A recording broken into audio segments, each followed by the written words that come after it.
What can we say? On the whole, this motor leaves very good impressions. It has a really cool performance. You need to get used to the controllability a bit and probably add a couple of options to make it warmer for the driver.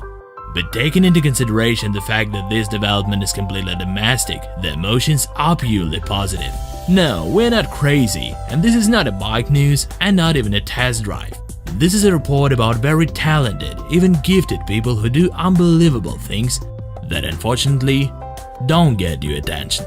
This is Evgeny Duyunov, and this is an electric bicycle with a motor that theoretically allows to develop the speed of up to 250 km per hour. At one of the entertainment internet resources, there was a post about it saying that in Yakutia a miracle bicycle has been assembled with out-of-this-world performance. In fact, it has been accelerated up to 100 km per hour so far, and there's a geographic mistake too. It all took place in Zelenograd, in some rented premises of the former Research and Development Institute.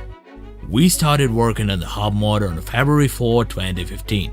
We got the idea to implement our developments, the products that would be available for every customer, because we already had the experience of making drives for electric cars, and gradually we got the understanding that the same should be done for two-wheeled vehicles. The same last name is not a mere coincidence. Dmitry Alexandrovich is Evgeny's father, an inventor, developer, project manager, in general the brains of the small company named AS&PP. The induction hub motor is a result of his work, both manual and intellectual. Induction motors are used everywhere in industry, everywhere, but they haven't been applied for vehicles. Why? Firstly, it can be explained by the absence of power electronics that could be used for turning direct current into alternating current. It's the first reason. Let's explain it one step at a time. First of all, what is an induction motor? This is briefly how it's made. The current is sent through the winding. When the phases are switched, the field is turned and the magnetic induction vector is turned. In synchronous motors, the rotor turns with the same frequency as the resulting magnetic current vector made by the stator. In induction motors, the rotor rotates slower, and the tractive effort torque is made by the shorter turns instead of the magnets. And now about the second reason, which in fact explains the innovation presented by the inventor. The thing is that all attempts to make the induction hub motor failed, because motors with standard winding have low starting torque and low specific capacity. We have developed a new kind of winding that allows to get high starting torque, lower in-rush current and high torque even in standard motors with standard winding changed to our winding. That's how the idea of trying it in a hub motor appeared. Without your background knowledge, it's difficult to understand, but we'll try to explain. There are two most widespread types of winding. The shape is similar to delta and star. In fact, that's what they named. Duyunov and his colleagues decided to combine these two types. That's how the so-called Slavyanka appeared. It allows to get the electromagnetic motor performance that has never been seen before. The development has wide application, from cars to heavy military machinery. Such motors are energy efficient, durable, and not expensive to produce. The technology has already been tested on four-wheeled vehicles. It was successful, so successful that there was an attempt to steal the innovation secret. No wonder. With the winding developed by Dmitry Duyunov, the motor outperformed the latest Tesla developments. And what a car it was mounted on! The Zaporozhets was made by Sergei Velchev. He made it in 1 month.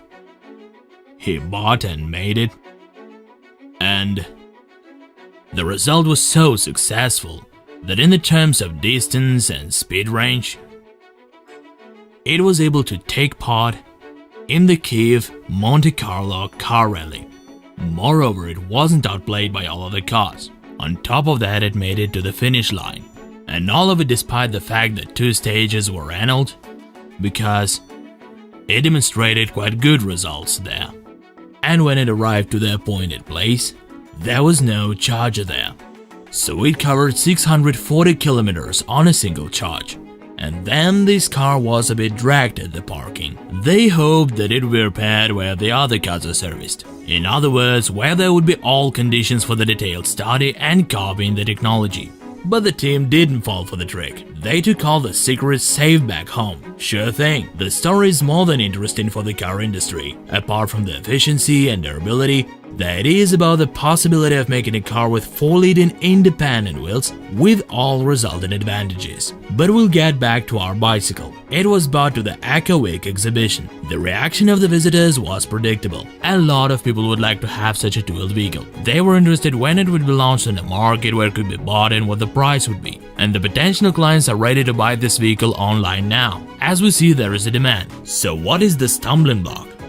It's hard to talk about batch production or mass production yet, because people want it, people are interested, but does the industry want to do it?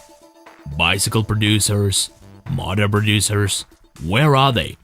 But still, there are some small enterprises and a certain amount of manufacturers and producers that want to work on it.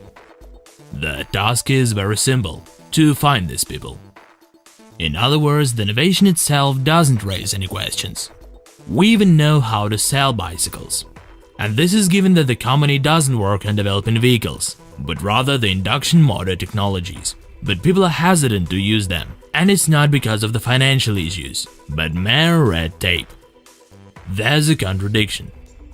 The design engineers can do it, the developers can do it, but don't want to. Why?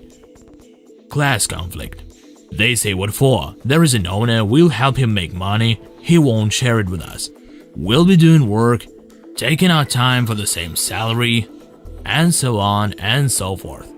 And the owner lives in parallel universe. He's up there on Olympus, and the people are down on earth. That's how the contradiction appears. Some don't want, the others can't. But despite these, the bicycles made using the technologies of Dmitry Alexandrovich are bound to appear. If so, it's reasonable to ask how much they will cost. I can only speak about the production cost. But if I announce the production cost now, it will be difficult for me to agree with the salespeople. The only thing that can be said with certainty that it will be much cheaper than the permanent magnet technology. I think that there is not much time left until we get the answer to this question. And in the nearest month, we'll be able to announce these figures. And so far the talks are on and the technology is forging ahead. Those skilled in business, but still first and foremost they are inventors. For instance, they're working on making their own controller, an intermediary device between the induction motor and wheels. Of course, all of it is done at their own expense, that very microfinance. And there's also their own technologies for producing more effective and safe accumulator batteries with high capacity, as well as the dozen of other super promising know-how. But it's probably another story.